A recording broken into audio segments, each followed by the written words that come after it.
Y justo para entender un poco lo que está sucediendo en Perú, saludamos a Katu Arconada, él es internacionalista, un analista político que conoce muy bien Sudamérica, ha trabajado justo en esa zona. Katu, bienvenido, buenas tardes. Hola Héctor, Paola, ¿cómo están? Un gusto estar en Milenio. Gracias, Katu. Empezando por, en una lógica formalista, lo que ocurrió en Perú esta mañana habría sido un intento de golpe de Estado por parte del presidente Castillo, pero sabemos que el contexto pues político de Perú también lleva a explicarlo de otra manera el conflicto, por eso la posición del presidente López Obrador, ¿no es así? Sí, yo golpe de Estado, digo, hay muchas formas de golpe de Estado, hay una clásica con los militares en las calles, que obviamente nos ha producido, con violencia normalmente, obviamente nos ha producido, y también puedo colocar el matiz encima de la mesa que a mí golpe de Estado me parece que un parlamento cuya capacidad cuya capacidad de decisión tiene que ser la de legislar, quiera destituir a un presidente electo con el voto popular por permanente incapacidad moral, ¿no? Cuando sabemos que nada de eso sucede en el caso peruano, no solo ahora, sino en el caso de todos los anteriormente presidentes depuestos, ¿no? Yo creo que así la primera impresión, de hecho en Twitter cuando ha pasado yo lo he calificado de suicida.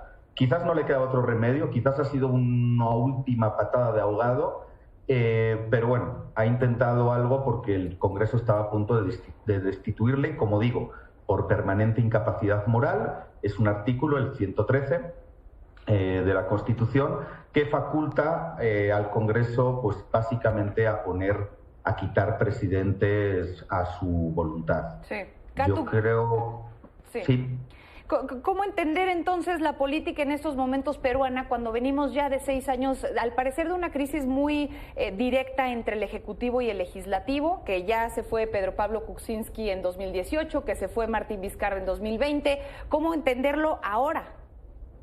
No, y no olvides, Toledo fue arrestado también. Alan García se quitó la vida mientras era investigado, se suicidó. Realmente llevamos como 9 presidentes en los últimos años, sí, y todos han terminado en la cárcel, en arresto domiciliario o incluso, en este caso, en un caso extremo ya, en el del suicidio. Yo creo que hay un diseño institucional pésimamente hecho, diseñado, valga la redundancia, y peor aún ejecutado.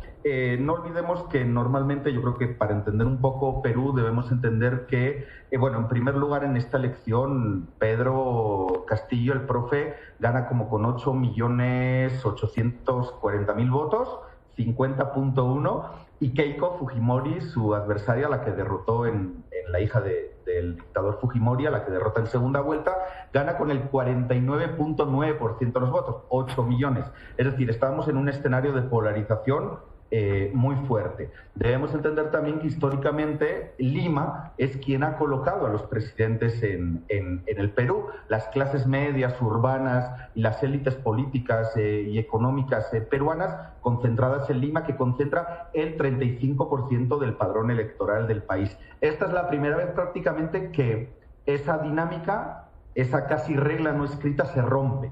Y las provincias, tradicionalmente despreciadas desde la capital Lima, desde el centro del país, las provincias son las que votaron y hicieron ganador, en este caso, además el candidato de la izquierda, porque había otra candidata que era la esperada en todo caso que pase segunda vuelta, Verónica Mendoza. En este caso son las provincias y las zonas rurales las que hacen a Pedro primero pasar a segunda vuelta y después ser presidente. Ahora, en este escenario...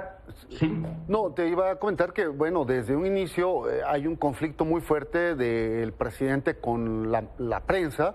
Pues vemos hoy el editorial del Comercio llamándolo dictador, Perú 21 también censurando a Pedro Castillo, y que tiene, pues es el reflejo de esto que desde fuera el presidente López Obrador condena, ¿no?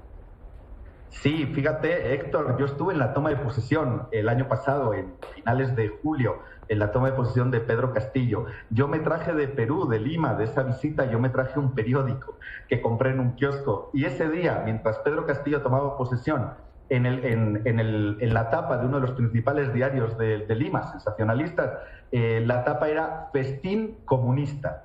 Ese era el titular, lo tengo grabado a fuego.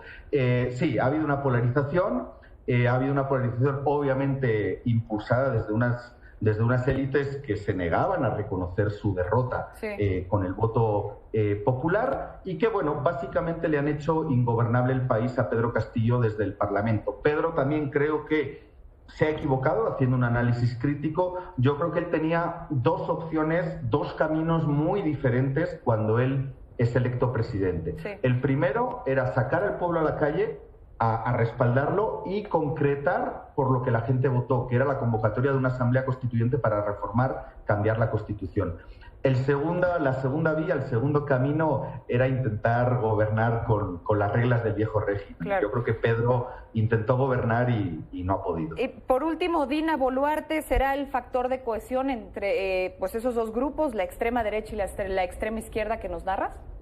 No lo creo, yo creo que le van a dar quizás una pequeña tregua. Dina, ahí os veía, ¿no? La estaba pidiendo en el Congreso, pero Dina viene de Perú Libre. Perú Libre, digamos, de Vladimir Cerrón, está considerada la extrema izquierda radical, incluso más extremista que los propios ronderos y los grupos rurales y campesinos de donde viene el profe Castillo.